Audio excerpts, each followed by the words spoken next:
Hello friends, എല്ലാവർക്കും സുഖാണല്ലോ. ഇന്ന് ഞാൻ വന്നിരിക്കുന്നത് പതിവിൽ നിന്നും വ്യത്യസ്തമായിട്ടുള്ളൊരു രസത്തിൻ്റെ റെസിപ്പിയുമായിട്ടാണ്.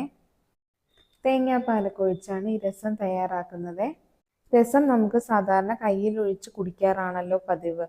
എന്നാൽ എന്നെപ്പോലെ ഒത്തിരി പേർ അത് ചോറിലൊഴിച്ച് കഴിക്കാൻ ഇഷ്ടപ്പെടുന്നവരുണ്ട്.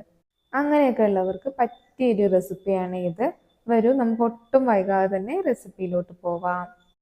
ആദ്യമായി നമുക്ക് ഇതിലോട്ടുള്ള അരപ്പ് റെഡിയാക്കി എടുക്കാം. അതിനായിട്ടൊരു മിക്സിയുടെ ജാറിലോട്ട് 1 ടേബിൾ സ്പൂൺ പച്ചമല്ലി, ഏകദേശം ഒരു 2 ടീസ്പൂണോളം കുരുമുളക്, ഒരു ചെറിയ കുടം വെളുത്തുള്ളി, ഇതിൻ്റെ കൂടെ 2-3 ചെറിയ ഉള്ളി കൂടി എടുത്തിട്ടുണ്ട്. ഇവയെല്ലാം കൂടി ചേർത്തിട്ടൊന്ന് ക്രഷ് ചെയ്തെടുക്കാം. ഞാനിവിടെ ഒരു തക്കാളി ഒന്ന് മുറിച്ചെടുത്തിട്ടുണ്ട്. ഇത് കൈകൊണ്ട് നന്നായിട്ടൊന്ന് ഞെരടിയെടുക്കാം. നല്ല പഴുത്ത തക്കാളി ഉണ്ടെങ്കിൽ അത് തന്നെ നോക്കിയെടുക്കണേ. നന്നായി ഞെരടിയെടുത്ത ശേഷം നമുക്ക് ഇതിലോട്ട് ചേർക്കേണ്ടത് പുളിവെള്ളമാണ്.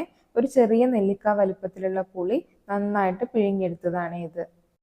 ഇതൊരു 1/4 കപ്പോളം രണ്ടാം പാലാണ്. ഇത് ഇതിലോട്ട് ഒഴിച്ചു കൊടുക്കാം.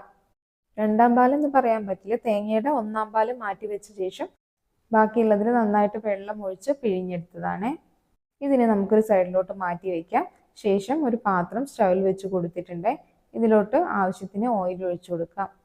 എണ്ണ ചൂടായി വരുമ്പോൾ ഒരു 1/4 ടീസ്പൂൺ കടുകിട്ട് പൊട്ടിക്കുന്നുണ്ട്. കൂടെ ഒരു 1/4 ടീസ്പൂണോളം ചെറിയ ജീരകവും കൂടി ചേർക്കാം. ഇനി 2 വറ്റൽ മുളകും കുറച്ച് കറിവേപ്പിലയും കൂടി ചേർക്കണം. ഇതെല്ലാം കൂടി ഒന്ന് മൂത്ത് വന്നു കഴിഞ്ഞാൽ ഇതിലോട്ട് നമ്മൾ നേരത്തെ ക്രഷ് ചെയ്ത് വെച്ച അരപ്പ് ചേർത്ത് കൊടുക്കാം. ഇനി ഇത് ഓയിലിൽ ഒന്ന് നന്നായിട്ട് സോട്ട് ചെയ്തെടുക്കണം. നല്ല രീതിയിലൊന്ന് മിക്സ് ചെയ്ത ശേഷം ഇതിൻ്റെ പച്ചമണമൊക്കെ ഒന്ന് മാറി വരുമ്പോൾ നമ്മൾ നേരത്തെ മിക്സ് ചെയ്ത് വെച്ച തക്കാളി, തേങ്ങാപ്പാൽ, പുളിവെള്ളത്തിൻ്റെ മിക്സ് ഇല്ലേ, അത് ഇതിലോട്ട് ഒഴിച്ചു കൊടുക്കാം.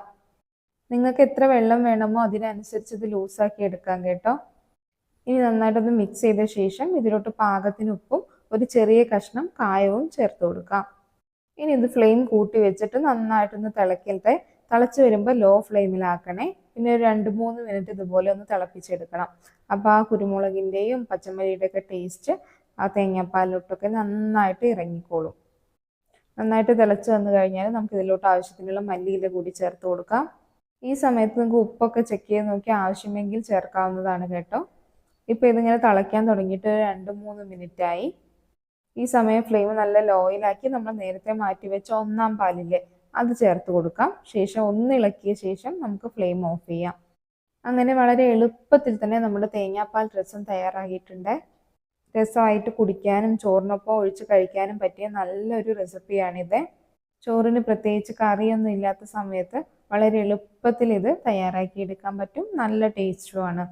അപ്പോൾ എല്ലാവരും ഇതുപോലെ തയ്യാറാക്കി നോക്കി ഫീഡ്ബാക്ക് കമൻ്റായിട്ട് അറിയിക്കണേ.